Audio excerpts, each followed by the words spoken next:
Ladies and gentlemen, welcome to the BBI satellite station, broadcasting to all of the Middle East and North Africa on Nilesat. We would like to welcome our guest today, Mr. David Icke, who has authored over 20 books and has lectured in over 25 countries worldwide. He has been exposing the elite and the evil that is in power since the 1990s and is really a legend and an icon. Mr. Icke, welcome to the show. It's our great honor to have you with us today. My pleasure. Thank you very much for asking me. Thank you so much for taking the time to be with us today. Mr. Icke, you opened up so many people's eyes to the existence of a massive conspiracy, spanning thousands of years in order to control the planet and keep the masses blind and ignorant. We're really excited to start sharing this information with the Middle East and North Africa. Could you please tell us a little bit about your opinions on what's going on in the world today? Are we on the brink of seeing a third world war? Well, having researched this now full-time for virtually 30 years, and I've traveled to some 60-odd countries researching it, the key thing that people need to understand, I think, is that nothing can be seen in isolation. Everything needs context. So if you look at a situation, say the horrific bombing of Libya, say the civil war in Syria, say the current demonization of Iran, you cannot see that in isolation if you want to see what's happening. Because if you see things in isolation, you're seeing pixels, you're not seeing pictures. And so when you look at things in isolation, they look a certain way, but connect them together and they look very different. So if we take the current situation in the Middle East and what's happened in the last few years, we've seen different presidents, Bush, so-called Republican, Obama, so-called Democrat, now Trump, so-called Republican. We've seen different prime ministers in Britain. We've seen Tony Blair, supposedly a Labour Party of the left. We've had David Cameron, supposedly Conservative Party of the right. And now we have Theresa May, again, Conservative Party supposedly of the right. And what we see in the news every day and ongoing is politicians coming and going. They're here today, gone tomorrow people. But to understand what's happening, we have to look at those people that are always there. No matter what nature of a president, what nature of a prime minister, there is a force that's always there. And they are pulling the strings. And this is why, in relation to the Middle East, no matter what the political persuasion of the president or the British prime minister, the same blatant agenda of regime change and control in the Middle East and divide and rule has gone on incessantly. So if we just quickly go through this, if you go back to September of the year 2000, there was a group in America known as neocons or neoconservatives. These are far-right extremists with enormous connections, fundamental connections to Israel. And they created a group in the late 1990s called the Project for the New American Century. Now, the two people that created it were Robert Kagan and William Kristol, who are basically agents of Israel in America. And other people involved in that organization were about to become very famous in the Bush administration. Donald Rumsfeld, who would be Secretary of Defense, Paul Wolfowitz, who would be his Deputy Secretary of Defense, Dov Zakheim, who would control the whole Pentagon budget as the comptroller. And so it went on. Dick Cheney, who would become Vice President of the United States, in fact, under Boy George Bush, in reality, the de facto president. And in September 2000, this group of neocons produced a document which called for America to fight multiple theater wars, as it put it, to regime change in a series of countries in the Middle East. Iraq, they named them Iraq, Iran, Lebanon, Syria, Libya, North Korea, further away, leading eventually to what they talked about regime change in China. Well, that will be nice. That'll be interesting to see that come about and how it does.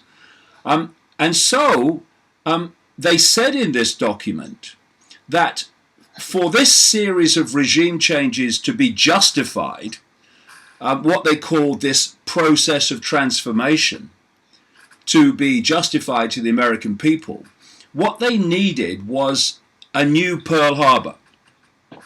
A few months after this group of people, and the names that I've mentioned, came to power with Bush in early 2001, when he became president, 9 months after they came to power, and a year to the month after that document was produced,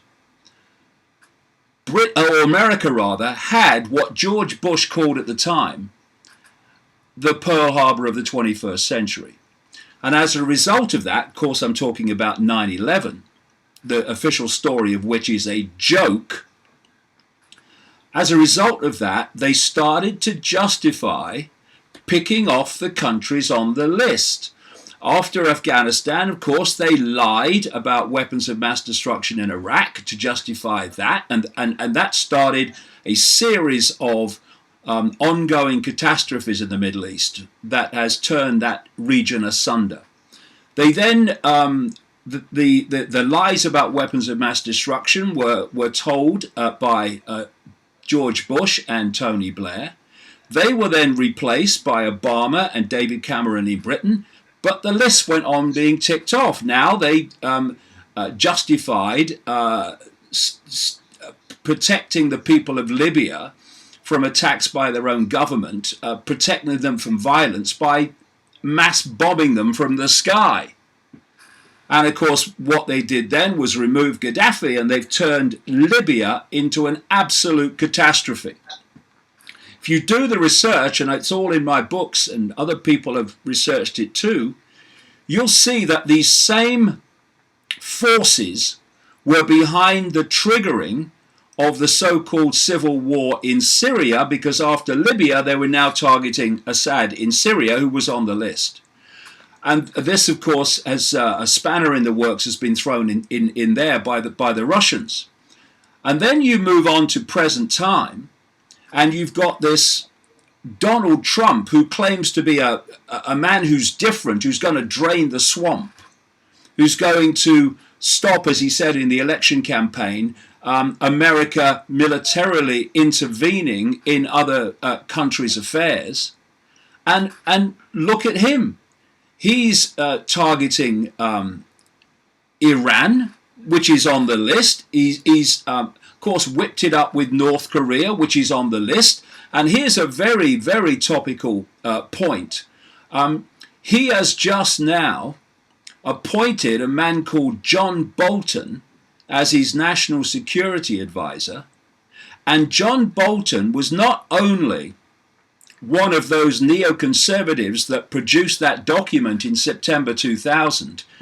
John Bolton is one of the most extreme of extremists, a hawk of hawks, who's never seen a country he didn't want to bomb. So you can see, as these here today, gone tomorrow politicians come and go in the West, the same agenda is unfolding. Why? Because they're just front men and front women for the real force, which is hidden in the background. And that's the one I've been exposing all these years and decades. Well, Mr. Icke, why do you think in the list it focused on mainly Middle Eastern countries? Well, there was a guy called Zbigniew Brzezinski, and he died last year at quite an age. And he was Jimmy Carter, the President Jimmy Carter's national security advisor. And if you watch the record of Brzezinski, particularly what he's written in his books over the years, He's telling you in what he says in his books is his opinion of what should happen. He's actually telling you what's going to happen, what the plan is, although he doesn't put it in those terms. And what Brzezinski said in a book in the late 1990s was that to control the world, you had to control Eurasia. This vast landmass from Europe across to China and from Russia in the north down into the Middle East. So if you look at the countries that have been targeted in the Middle East and are being demonized, like Iran, they are in Eurasia. Then you look at the coup, because it was an American coup orchestrated by people like the financier George Soros that has a big network of organizations called the Open Society Network, which specializes in overthrowing regimes under the cover of a people's revolution. This is what Syria's all about, for instance. And so Ukraine was an American coup, replacing a Russian sympathizing president with Poroshenko, who is just a puppet of the United States. And by the way, keeping the theme going, that coup was orchestrated by a lady called Victoria Nuland, who was the representative in the State Department for Eurasian Affairs. And Victoria Nuland is the wife of Robert Kagan, one of the co-founders of the Project for the New American Century. Once you get into this, it's a very small world. Where is Ukraine? It's in Eurasia. Look at the incessant and extraordinarily blatant demonization of Russia over recent times, where whatever happens in the world, it's Russia's fault. Don't produce any evidence, just keep saying it and people will believe it. What is Russia? It is a vast, vast country within the landmass of Eurasia. And targeting North Korea is not only in Eurasia, it's the gateway to China, which is one of the other major countries with Russia that is in the gun sights of this psychopathic regime, or hidden hand, better term than regime.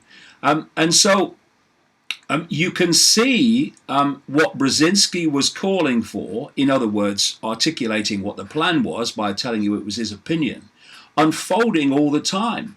And they use different excuses, sometimes not that different. So in Iraq, we must invade because of weapons of mass destruction that actually don't exist. Libya, Gaddafi's killing his own people. Syria, Assad's killing his own people. It worked there in Libya, let's try it again. Then it's Iran, developing a nuclear weapon and arming terrorists in the Middle East, while ignoring, of course, all the time the elephant in the living room in the Middle East, which is countries like Saudi Arabia, United Arab Emirates, etc., and Bahrain, who are terrorist states, vassals of the West, which is why Saudi Arabia is allowed, with British and American weapons, by the way, to bomb the innocent in Yemen, and no one in the West, in terms of government and media, says next to anything about it. In Bahrain, you've got the fake royal family there imposing its will on the people that are challenging its power in an extraordinarily violent and fascistic way.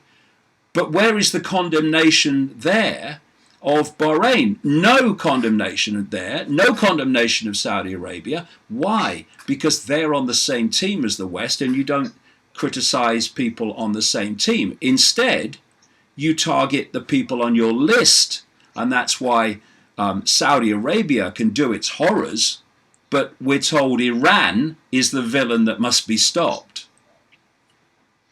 It's very strange, because if you look at Saudi Arabia, in the Middle East. They are pretty much doing everything that ISIS had done and more. They behead more people than ISIS had behead. And I wanted to get your thoughts on ISIS. Are they a CIA operation?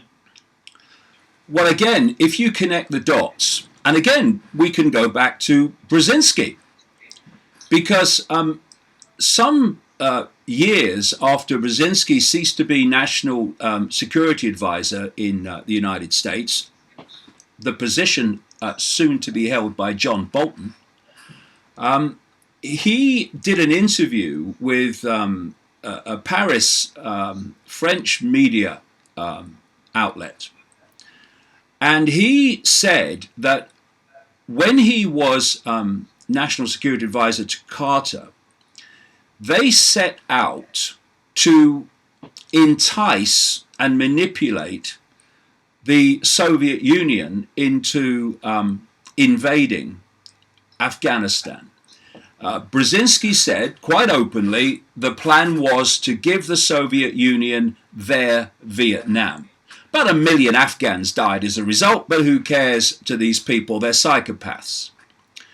And so the way they did it, and this is from Brzezinski's own words, by the way, they funded, armed, and trained so-called freedom fighters who became known as the Mujahideen in Afghanistan to start attacking the Soviet satellite government in Kabul. And as a result of that, of course, we had the Soviet invasion to protect the Kabul satellite government, and that created these years of catastrophic war in Afghanistan.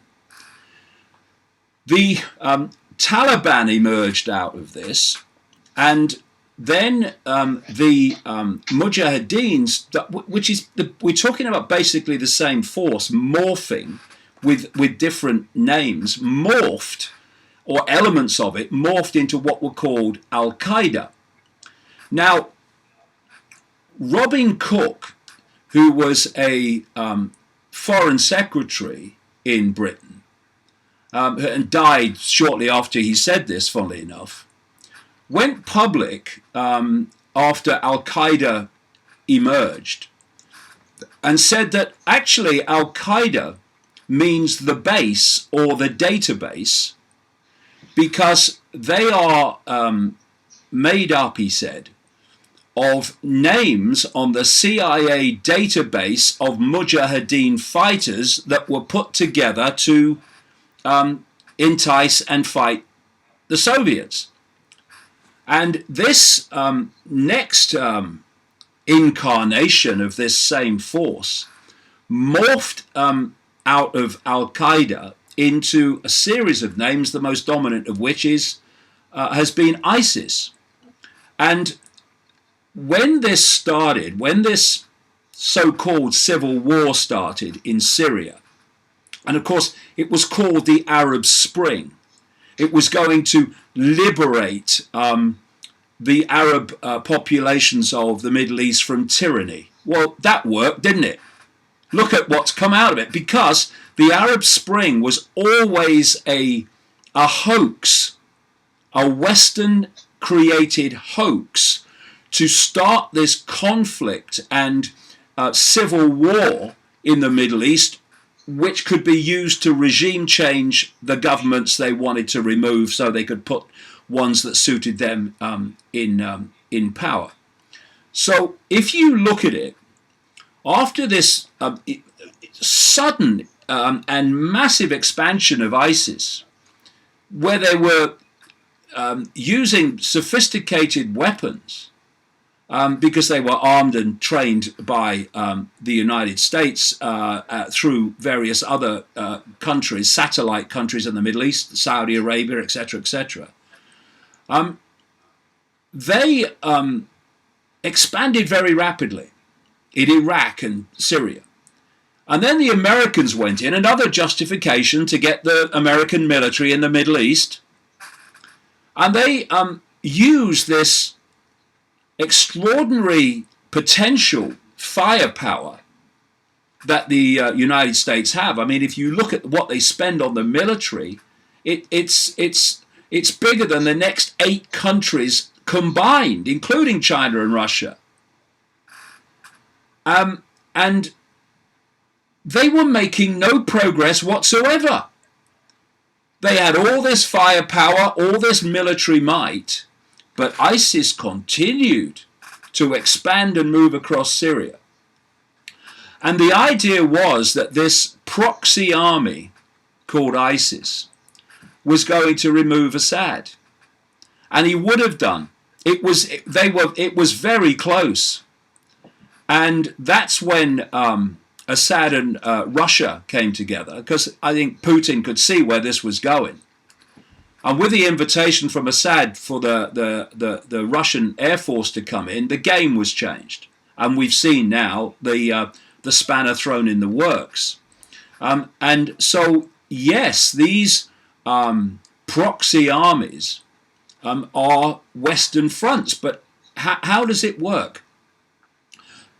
All these groups, whether it's a secret society or whether it's ISIS, whatever it is, are constructed as fiercely compartmentalized pyramids. And each level of the pyramid is compartmentalized, as they say in the intelligence community, from the other levels. In other words, isolated in terms of knowledge. The people at the top of the pyramid, the very few, know what the game is.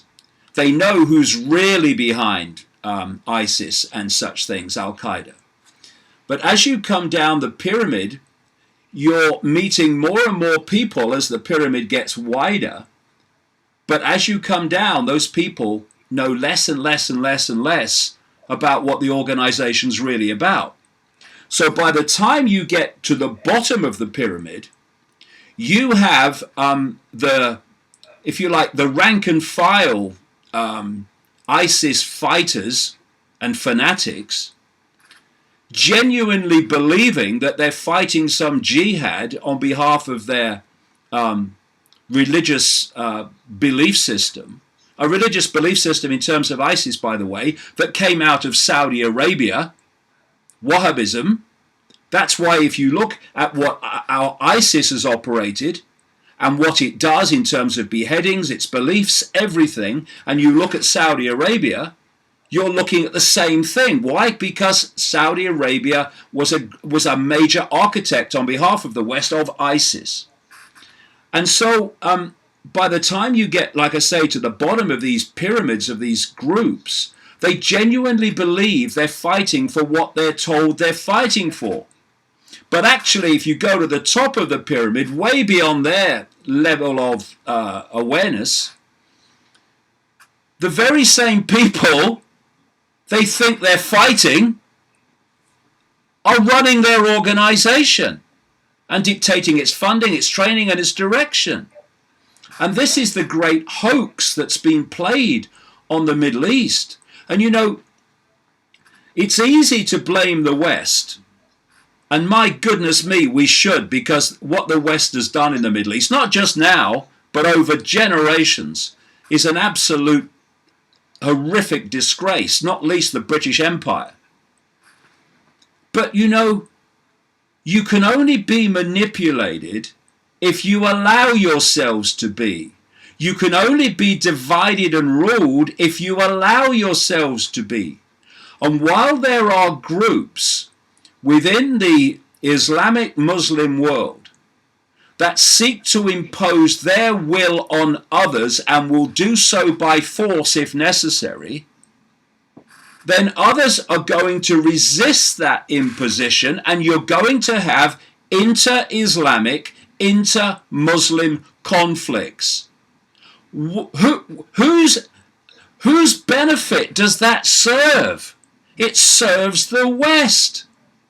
If people in Libya came together and said, hold on a minute, you know, we've all got strings attached if you look at it, and if you look up to where the strings are going, they're all held by the same hand. If we stop fighting with ourselves, we stop exploiting each other, like with migrant traffickings and criminal gangs, if we actually come together in some kind of peace and mutual respect, our ability to be divided and ruled by this Western hidden hand cabal absolutely disappears compared with what it is now.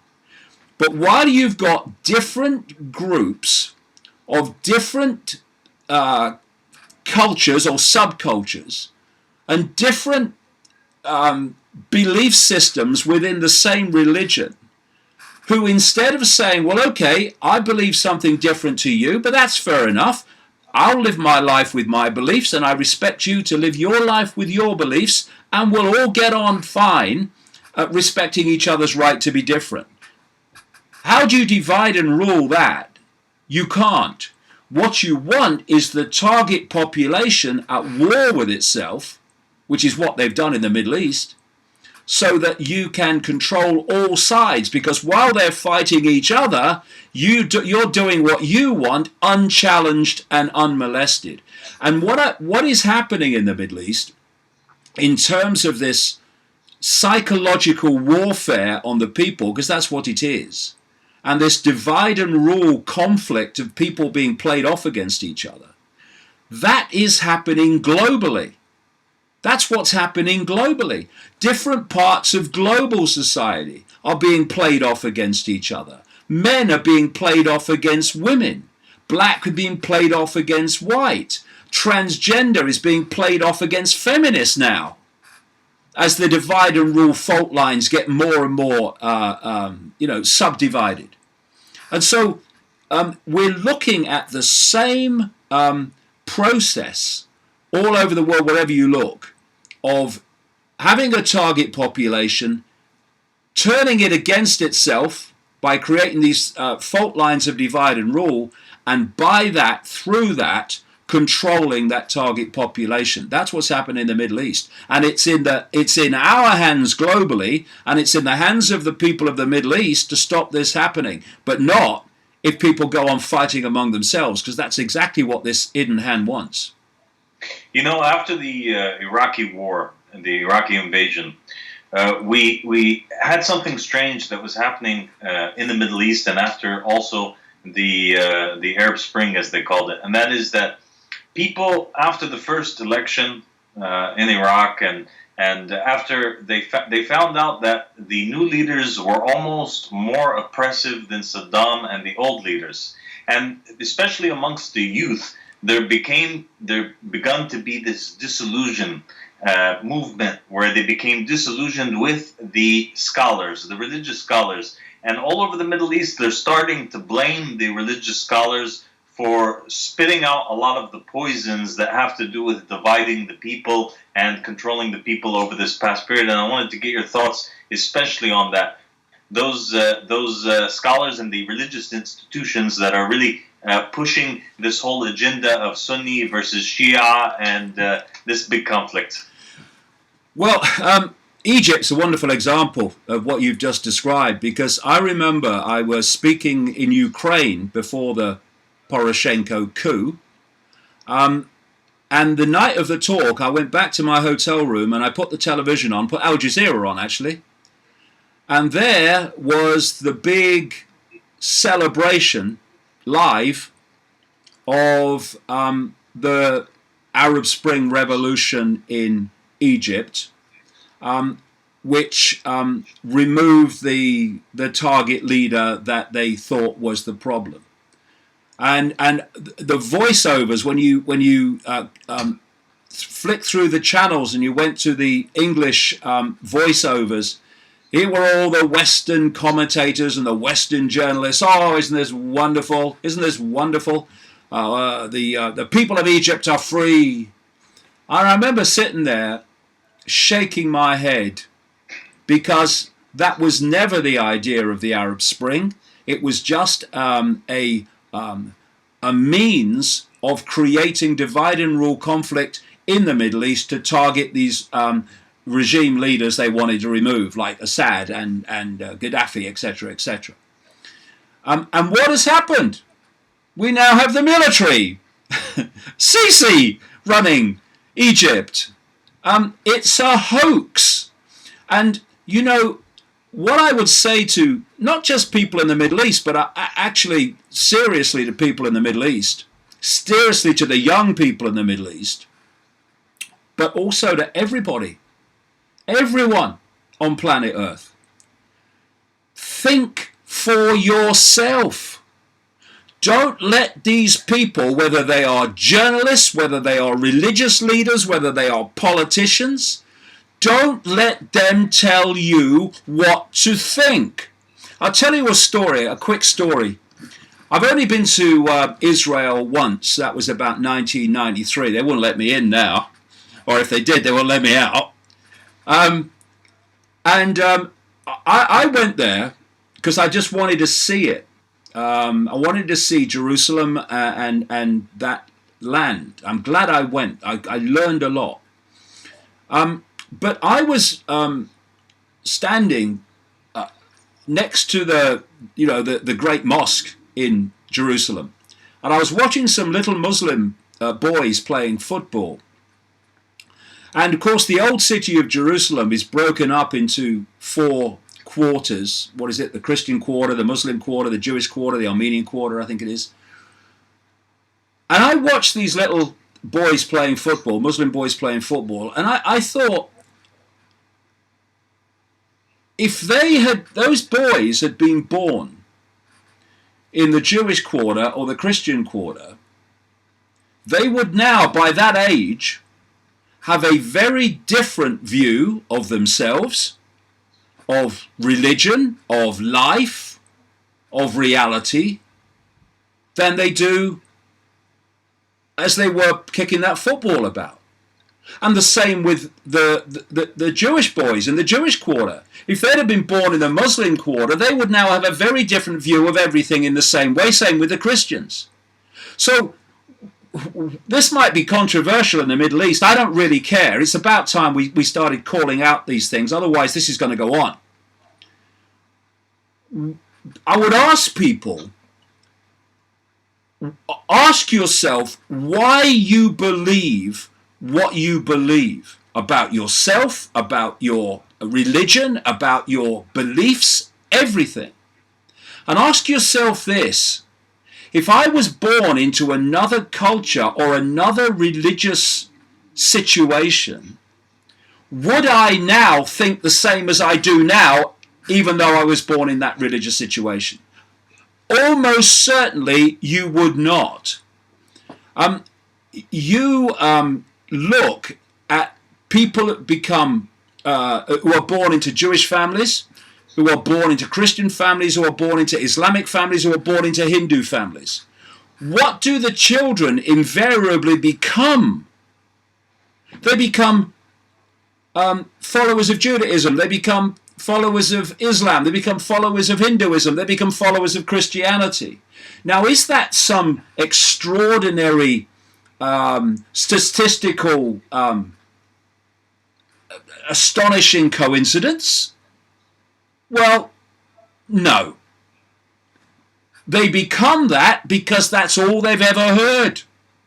And not only that, in many religious cultures, not only are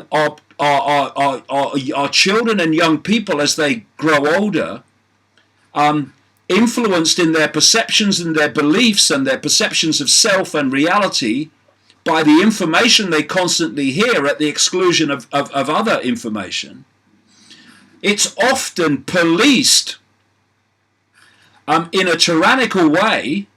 I'm not saying everybody, I'm saying at the extreme level, where woe betide you, little child, if you don't accept what we're telling you to believe. And so, see, people talk about freedom, but what is freedom? Freedom is choice and making choices. The fewer choices you can make, the less freedom you have. It's cause and effect. You look at the Palestinians under the horrific tyranny of the Netanyahu regime in Israel. They are not free. Why are they not free? Because they have no choices. And their choices are being taken away all the time as the tyranny imposes itself more and more. So freedom is not just freedom to pursue and practice your religion, though I'm all for that. Real freedom is actually the right and the choice to question that religion and believe something else if you feel that that's what you believe is justified. So I hear people all the time, all over the world, who have fierce belief systems, who police their fierce belief systems, but talk about pursuing freedom. We can only be free, all of us, when we allow other people to be free, including our own children. You know, freedom of speech only exists if everyone has the freedom to speak their truth and give their opinion. If anything censors that says you cannot say that, you cannot believe that, then freedom of speech for everyone is dead. Because everyone else's so-called freedom of speech is not freedom of speech anymore. It's freedom to conform with what is said by an authority to be acceptable to say and believe. So when I talk about freedom, I'm talking about freedom in its widest possible sense. And that includes people born into a Muslim situation, a Jewish situation, a Christian situation, a Hindu situation, having the freedom, if they believe that is right, not to practice that religion or not to practice any religion if that's what they feel. And then the religions themselves, ironically, will be stronger because people will be practicing that religion out of choice of doing that instead of imposition, programming, and the insistence of the community as a whole that that's what you're going to do or else. And I see tyrannies all over the world. Tyrannies take many and various forms, and it's just a matter of extreme.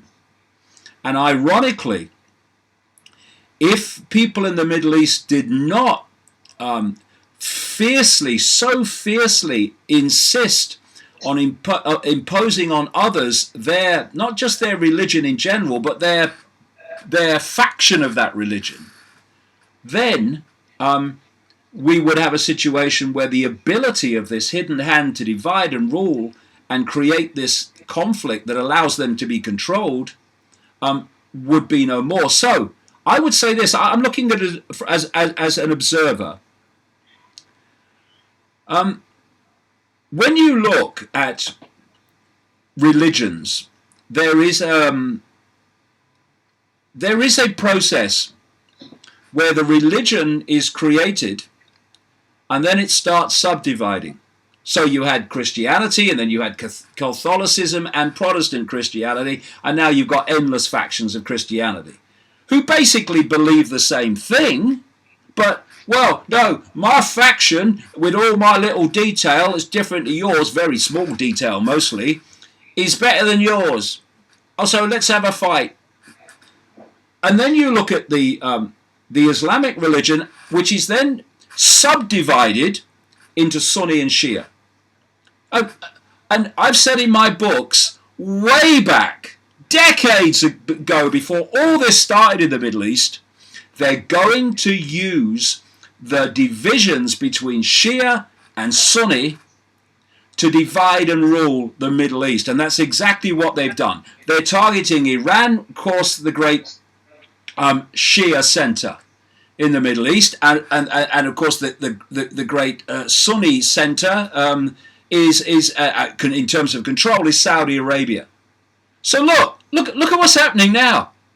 You've got Saudi Arabia with this deeply psychopathic crown prince, Prince Mohammed bin Salman. I mean,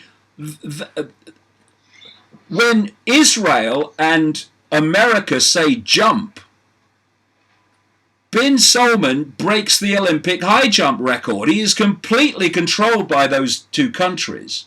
That's why you're seeing him getting closer and closer to Israel. That's why we've seen this trip to America recently that he made. So you've got Saudi Arabia, the center of the Sunni world, being played off now against Iran, which is the center of the Shia world. And although we're talking about, it's Iran and it's this and it's that, and it's Saudi Arabia, it's this and it's that, break it down. They are playing Sunni against Shia. Now, if the Sunni and the Shia, like the Protestants and the Catholics, said, hold on a minute, what we believe is so close. Why don't we just shake hands and say, look, I have a different view of the way things have evolved and the progress of the hierarchy, if you like, of Islam. But hey, we're so close in what we believe. Let's just shake hands, put down the fault lines of divide and rule, stop trying to impose each other on each other, and say, look, I'm going to respect your right to have your view of Islam. You respect my right to have my view of Islam. Shh, fault lines gone. And you know who will be the most devastated? Your John Boltons, your Mad Dog Mattises, the current head of the American military, the neocons, the William Crystals, the Robert Kagans and all these people. They would be devastated because it's these fault lines they're playing like a stringed instrument. And it needs to stop, because if it doesn't stop, this is going to go on. And you see nothing yet unless the Middle East comes together and stops fighting among itself and realize that are actually all being manipulated by the same force. And it's not just the America force, it's not just the British force. That's what you see. It's this hidden hand behind that you never see, that it's really coming from. Mr. Icke, I want to ask you about a particular Arab leader whom he stands out. I mean, they're all puppets, right? But one of them stands out more than the rest of them. And recently on the news and in the Middle East, they've been propping him up a little bit as kind of a savior. And that's King Abdullah of Jordan. Well, when I look at him and I look at Jordan, I do see another vassal state. And, you know, it borders Israel, and Israel does not take prisoners, right? Israel is run by a psychopath. We should say this about Israel. You know, people talk about Zionism, but there are two Zionisms. And the most extreme of them is called revisionist Zionism, which was basically created by a man called Jabotinsky. I think he died in 1940. And revisionist Zionism believes that violence is a justified means of achieving their end. And their end in terms of, for instance, Palestinians, is to drive them all out. That's why all these settlements are going ahead now at an ever-increasing rate since the Israeli puppet Trump came to power and just put his hands up and said, basically, do what you like. Well, one of the close associates who actually worked with him of Jabotinsky that created this violent, extreme revisionist Zionism was the father of Benjamin Netanyahu. So what you have is extreme revisionist Zionism in control of Israel under Netanyahu. It's beyond psychopathic, it's beyond merciless. And if you're in Jordan, Abdullah, And you're seeing that over the border. And you see what they've done in Gaza. You see what they've done in Lebanon. You see, if you've got any sense at all, that they're driving American foreign policy in the Middle East and that they want a war with Iran, then you're probably not going to rock the boat too much. Because if you become a rebel to that agenda, then there's going to be trouble for you. And so I do understand why he is not massively outspoken in terms of challenging what's been happening in the Middle East all these years. And of course, America too would have serious trouble for Jordan if it started rocking the boat. And you see, this is the big problem they have with Iran. It's that is not prepared to bend the knee. It's not prepared to just accept this. That's why they have a problem with Lebanon. A lot of people there are just not prepared to bend the knee and accept the yoke of control and tyranny. And of course, Lebanon was on this list for regime change in September 2000.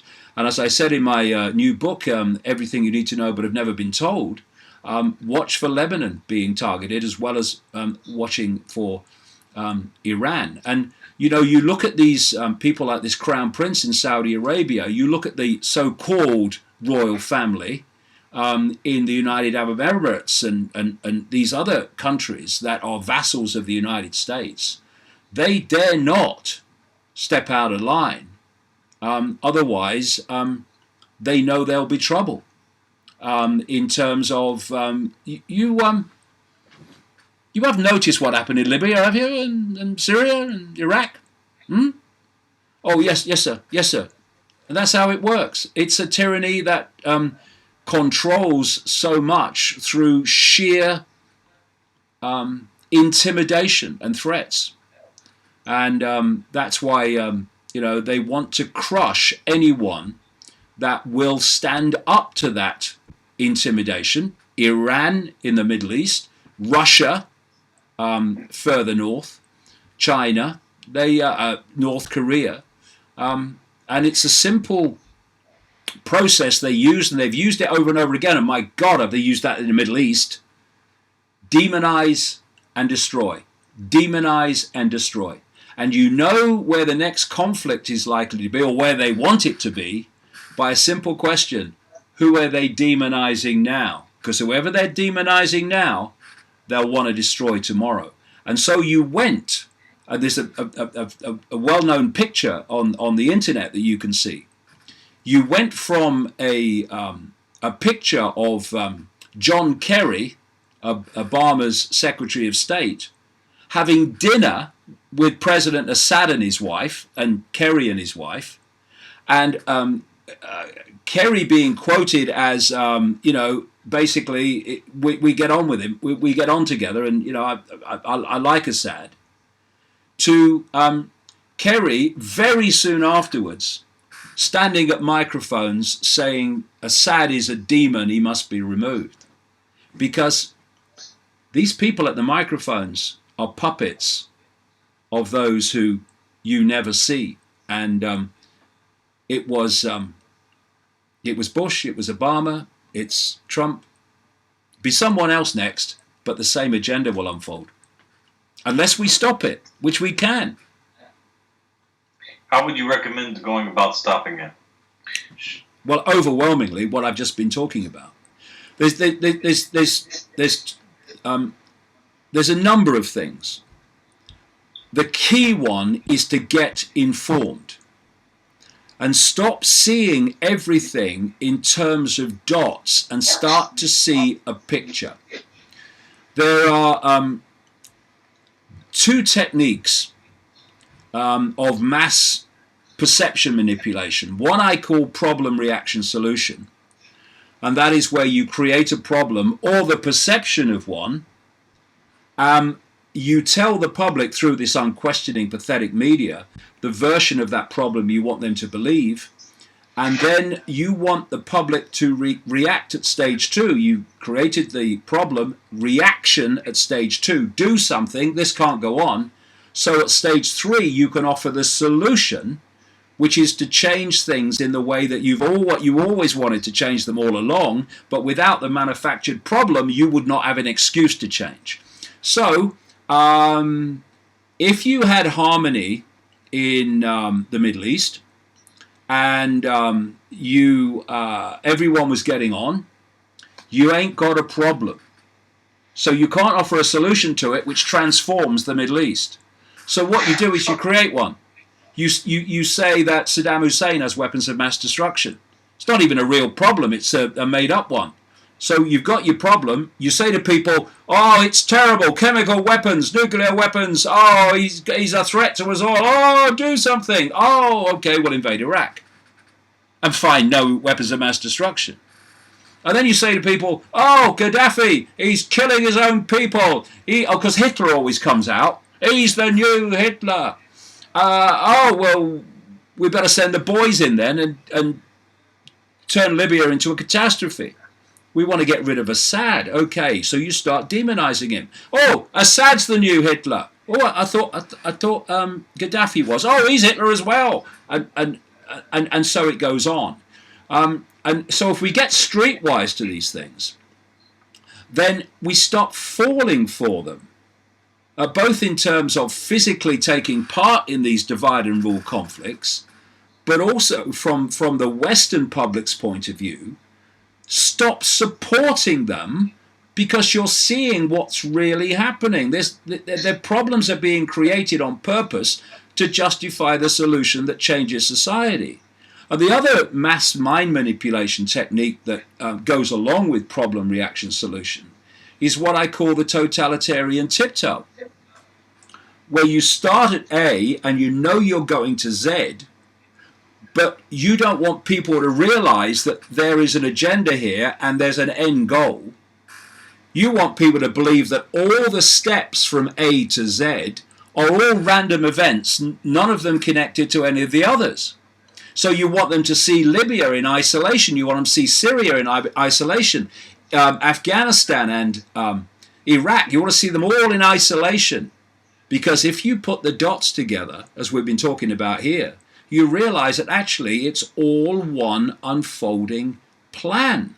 And when you realize that, when the next excuse comes along to demonize another country, to regime change another government, instead of saying, oh yeah, we've got to do this, you say, hold on a minute, I can see what's going on here. This is another excuse for the next stage of this plan.